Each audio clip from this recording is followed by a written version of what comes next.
आज हम आपको एक ऐसे बिल्डर की जालसाजी दिखाएंगे जिसने न सिर्फ 400 से ज्यादा होम बायर्स को चूना लगाकर उनके जीवन भर की कमाई लूट ली, बल्कि गिरफ्तार होने के बाद भी अदालत से लेकर बैंक तक को चकमा देने में कामयाब हो गया। अधूरे प्रोजेक्ट पर बैंक का ताला लगने के बाद न्याय की आस में होम बायर्स दफ्तरों के चक्कर लगाने को मजबूर है। अगर नहीं कोई उम्मीद होगी यहाँ से तो सुप्रीम कोर्ट जाना ही मुझे लग रहा है एक लास्ट अल्टरनेट हमारे पास बचा है। आज मेरे साथ ये स्थिति है, 11,000 की तो जाती है लोन की किस्त और 10,000 का जाता है मेरा किराया।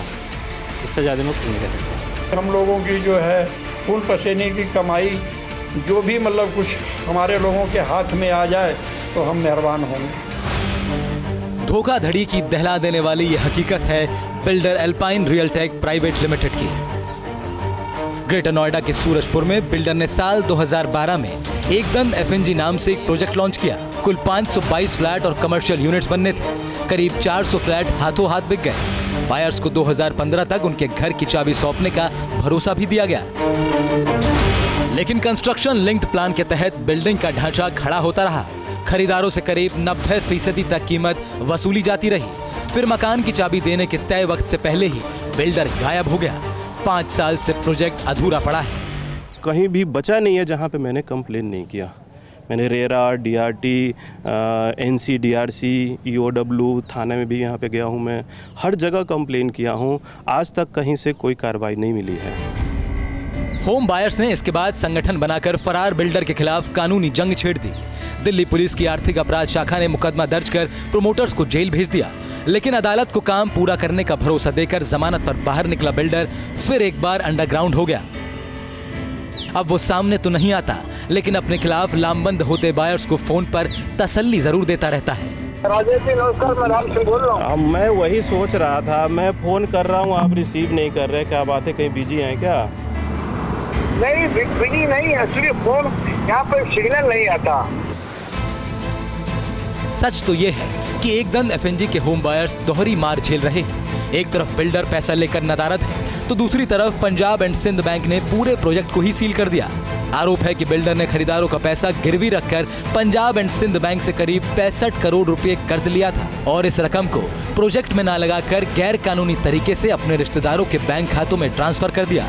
प्रोजेक्ट सील होने पर मामला एनसीएलटी यानी नेशनल कंपनी लॉ ट्रिब्यूनल में पहुंच गया, तो यूपी रेरा ने भी मामले की सुनवाई को ठंडे बस्ते में डाल दिया है। फिलहाल बैंक और खरीदार दोनों की मुश्किलें दूर करने की कोशिश जारी है।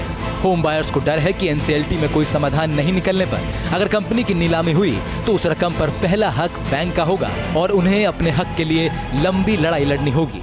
ना तो कोई डायरेक्टर साइट पे था, मतलब ना कोई ऑफिस था इनका, ना कोई पेपर, कुछ भी हमें प्रोवाइड नहीं हुआ फ्रॉम द कंपनी साइड।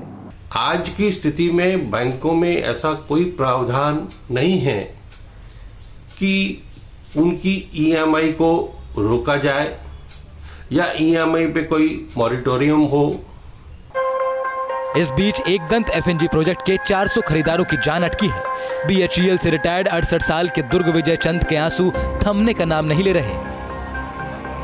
पूरी जिंदगी की कमाई घर में लगा दी और बिल्डर की बेईमानी के शिकार हो गए। कंधे पर बीमार भाई के परिवार की जिम्मेदारी भी है।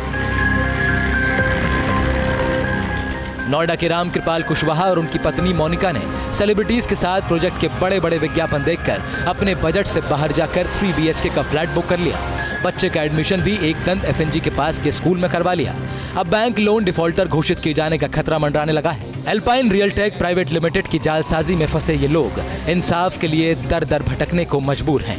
हर जगह जो है दस्तक दी, हर जगह जो है इनके लिए, लेकिन ये अपना पैसे खिला करके जो है ईओडब्ल्यू में हमने कंप्लेंट किया, वहाँ हमारी लोगों की कोई सुनवाई होती नहीं है। 8 साल में कितनी हमें मानसिक टेंशन झेलनी पड़ी है और आज भी झेल ही रहे हैं सर। मानसिक टेंशन तो इतनी है कि मेरी पत्नी जो एक अच्छी भली थी, आज वो शुगर की बीमार हो गई है। अभी केस एनसीएलटी में जहाँ पे चल रहा है, वहाँ पर भी ये लोग कहते हैं जाकर कि हम बनाएंगे, कभी भी ये नहीं कह रहे कि नहीं बनाएंगे, लेकिन काम कुछ नहीं कर रहे हैं।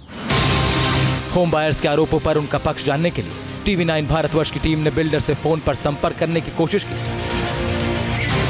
कॉर्पोरेट ऑफिस के चक्कर लगाए, लेकिन दफ्तर पर ताला लगा था और फोन पर कोई जवाब नहीं मिला। जो यहाँ पर बिल्डर हैं राम सिंह, उनका हमें नंबर ज़रूर मिला है। एक बार कोशिश करेंगे कि इस पर अगर बात हो पाती है तो। The number you have dialed is not responding. Please try after some time. तो स्थिति ये है कि जो ऑफिस है, कॉर्पोरेट ऑफिस, वो बंद है और नंबर जो है वो उठाया नहीं जा रहा है। ऐसे में सबसे बड़ी जो बुरी स्थिति है वो इन बायर्स की है कि आखिर ये जाए तो जाए कहाँ और अपना हक कहाँ पर मांगा है। हालांकि फिर भी हम कोशिश करेंगे कि यहाँ पर जो बिल्डर है उसका भी पक्ष जाना जा सके। जितेंद्र भाटी, TV9 भारतवर्ष, नोएडा। लूटघर सीरीज में सोमवार को हम आपको दिखाएंगे खुद को दिल्ली NCR का सबसे बड़ा बिल्डर बताने वाले डेवलपर्स ने लोगों को बेमिसाल आशियाने का सपना दिखाकर उन्हें लूटा और घर की डिलीवरी से पहले खुद को दिवालिया घोषित कर दिया। अब मामला कोर्ट में अटका हुआ है। अगर आपके साथ ऐसी धोखाधड़ी हुई है, आपको भी बिल्डर ने लूटा है, तो आप WhatsApp पर हमें अपना वीडियो मैसेज भेज सकते हैं या ईमेल के जरिए हमें इसकी जानकारी दे सकते हैं। ऐसे जालसाज बिल्डर को बेनकाब कर सकते हैं। लूटघर सीरीज देखने के बाद हमारे पास कई दर्शकों के मेल और मैसेजेस आ रहे हैं। मध्य प्रदेश के भोपाल से एक retired army doctor colonel Mahendra Singh ने हमें लिखा है कि बिल्डर AG8 लिमिटेड ने उन्हें जैसे कई होम बायर्स को धोखा दिया। सालों से मकान की डिलीवरी नहीं हुई। 60 लोगों ने रेरा MP से शिकायत की। केस तो जीते, लेकिन बिल्डर ने उन्हें 10 लाख रुपए का हर्जाना अभी तक नहीं दिया। एक दर्शक ने नाम न लेने की शर्त पर लिखा है कि 2012 में फरीदाबाद के सेक्टर 80 में अंसल क्राउन हाइट में एक फ्लैट बुक किया। उस वक्त इसकी कीमत करीब 1 करोड़ रुपए थी। बायर्स ने 90% अमाउंट लेने के बाद बिल्डर ने निर्माण बंद कर दिया। बायर्स ने रेरा से लेकर कोर्ट तक दरवाजा खटखटाया, लेकिन आज तक कुछ नहीं हुआ। क्या आप पर भी बरपा है जालसाजी का कहर? सपने टूटे आपके, न घर के न घाट के।